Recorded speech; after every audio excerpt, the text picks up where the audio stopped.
जोंनो बिजेपिखौ जों भट होआ स्पेशली बर'जों आरो माइनरिटिजों मुसलमान भाइफोरजों आरो राजबंशी भाइफ्राबो बिसोरबो होनो गोसो गैया। दा आं बेरायै बेरायै ओरैबायदि गोजोननाय मोन्दों रायजो राजाफ्रा लोब लोब आंखौ समर्थन होदों माने आसुरित अननाय आरो फुंनिफ्रायनो बेसेबां मानसि आंनाव फैयो बे फैनायनि मानसिनि जितु सुबुं गौमाखौ नुनानै निस्सय आङो आशीर्बाद होफैनायखौ आं मोननानै आं देरहागोन बे आं खाथां मोनदों आरो बेखौ आं दाबोथ' उइद्र'खौनो खालामाखै माथो गेलेनाय नोंनि दुखु गैला दा आङो आंनि एबिएम मेसिनाव दा बे आं गेलेबाबो गेलेयाबाबो मेसिनाव थाखासिगोन बियो बेथ' गेलेनि खुनु प्रश्न गैला बे खोथाखौ आंखौ सोंहरलागासिनो दं मानसिफ्रा बेथ' मालाबाबो नङा उइद्र' खालामनाय बोरै खालामनांगौ आंलाय दासो 26 तारिखआवनो लास्ट डेट उइद्र'आ जरदार भाबै माने केम्पेइन खालामबायगासिनो बे मिसा खोथा सोर बुंलाबायदों बेखौलाय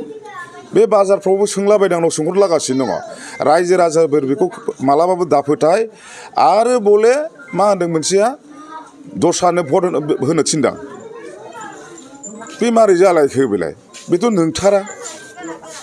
आंनो ग्रोम ग्रोम जोंनो गैयाबा 10-15टा केम्पेइन ग्रुप खालामना दाबो हर सोलिगासिनो दं जोंनिया बे मोनसे बिरोधि दलफोरनि गिनानै आंखौ देरहाजानो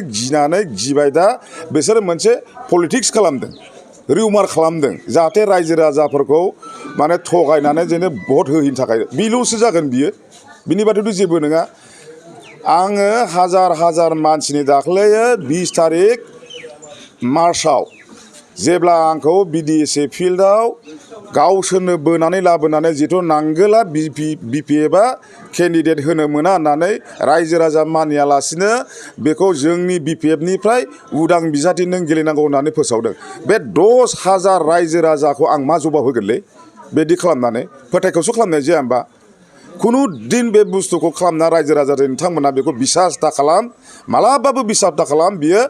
एक इंसिबो आं बिदि लरद थरद जायाखै आंनि स्टेटआव दाबो दङ आं गेलेगोन आरो जरदाबाबो गेलेगासिनो दङ बिपिएफ हानजाया एक्सपेल खालामनायाथ' बिथ' मिनिथाव बाथ्रा आङो बिपिएफ दोलोनि आं नंगौमोन रायजो राजाया आंखौ बिपिएफ दोलोनिफ्राय उदां बिजाथि गेलेहोदों नियम दङ बिपिएफआव थानानै मालाबाबो नोङो उदां बिजाथि गेलेनो मोना बिपिएफनि जानानै गेलेनो मोना जिहेथु बे मोनसे नियम दं नोङो ओंखारखानांगौ आं 21 तारिख मार्चआवनो आङो रिजाइन होदों जोंनि बिजनि डिस्ट्रिक्ट इउथ प्रेसिडेन्टनिफ्रायनो बेखौथ' ससियेल मिडियायावबो होदों माथो रिजाइनेसन होनायखौ आरो दासो गोदान मा एक्सपेल बिलाय एक्सपेल खालामदों दाख्लै 6 बोसोरनि थाखाय आं अलरेडि आंनो रिजाइन होबोखाबाय मा दासो एक्सपेलनि खोथा बावबायलाय बिसोर गिनानै जाहाथा खालामदों आरो आंखौ खालामबाय बे खलिल रहमानखौ मा खालामाखै खलिल रहमानाबोथ' बिपिएफनि एमसिएलए ना बिजोंबा सिङाव फनाव रायलायखुमानानै माबि माबोरै सोलिदों सोलिया होननानै बिसोर खबर लालायबाय थायो बिसोरनि बुद्धियाथ' माइनरिटिनि भटखौ दानहोनायनिसो बुद्धि खालामनानैसो बिखौ गेलेहोदोंना जाहाथे उरुबदिया बे बिबारा देरहायो बिसो उद्दिस' खलिल रहमाना डाइरेक्टलि बियो ट्रेक्टराव थांजानो गिनानै बै समाव आं गैयामोन नालाय फकासाव आंथ' 20 तारिखआवसो रायजो राजाया आंखौ थिसनदों बिनि सिगांनो बिसोरो रायलायखुमानानै दंखायो दि माने खलिल रहमाननो खौ थिखाङोब्लासो माइनरिटिनि भटआ बिनाव डाइभार्ट जागोन डाइभार्ट जानाय माने खलिल रहमाननि भटआ जेब्ला माइनरिटिना बिनाव थांगोनब्लाना माने माबा होनो कमल सिंह नार्जारिया माने जेनहैगोन दा बे भटआ माइनरिटिनि भटआ कमल सिंह नार्जारिया थांगौमोन नालाय ट्रेक्टराव इउपिपिएलआव बे भटखौ डाइभार्ट खालामनानै माने माबा खालामदों खलिल रहमाना माइनास खालामनो हादों जाहाथे उरुबदेया देरहाहोयो बिनिसो अंख'आ बिनि बादैथ' जेबो नङाबा सासे रुलिं गभर्नमेन्टनि एमसिएलए बेनो गावनो गभर्नमेन्टजों दङ हाजार कौटि थाखानि बियो खामानि मावगासिनो दङ